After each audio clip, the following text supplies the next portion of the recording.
কোথায় যাবেন? বেরুগ্রাম যাবো। কি শুনছেন? এদিকে তো বন্ধ বলছে, বন্ধ রেখেছে বলে গাড়ি নেই, যেতে পারছি না। 6:40 গাড়ি ধরে বলে এসেছি, এখনও গাড়ি নেই। কতক্ষণ বসে আছে? 1 ঘন্টার উপর বসে আছি। এখন কি জানতেন না? জানতাম না তো, জানলাম তো আসতাম না। এখন কীভাবে যেতে হবে? এখন দেখি কীভাবে যাওয়া যায়।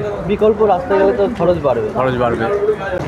বাস মোটামুটি তো আজকে এখনো অবধি দেখতে পাচ্ছি যে চলছে, দু একটা কম হয়তো আছে, কিন্তু বৃষ্টির প্রভাবে অনেক যাত্রী কম এখন। আর এমনি বন্ধের জন্য কি অনেকে তো বেরোতে পারছে না? হ্যাঁ, বন্ধ হলে হবে রাস্তায় বেরিয়ে। আপাতত বাস চলছে, মানে বাসে যাতায়াত করতে খুব একটা সমস্যা হওয়ার কথা নয়। আমাদের বাস লেট আছে, ওই জন্য আমি দাঁড়িয়ে আছি, নাহলে বাস ভালোই চলছে, কোনো সমস্যা হওয়ার কথা নয়। আজ বামফ্রন্ট সরকার বন্ধ রেখেছে। আমাদের আলিশা বাস স্ট্যান্ডে সেরকম কোনো প্রভাব নেই। সব দক্ষিণ দামোদর গাড়িগুলো সব চলছে, আমাদের টাউন সার্ভিস গাড়ি সব চলছে, কোনো সেরকম কোনো অসুবিধে নেই।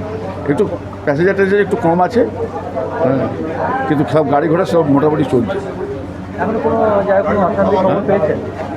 কোনো অশান্তির খবর এখন? না, এখন পর্যন্ত কোনো অশান্তির কোনো খবর টবর আসেনি।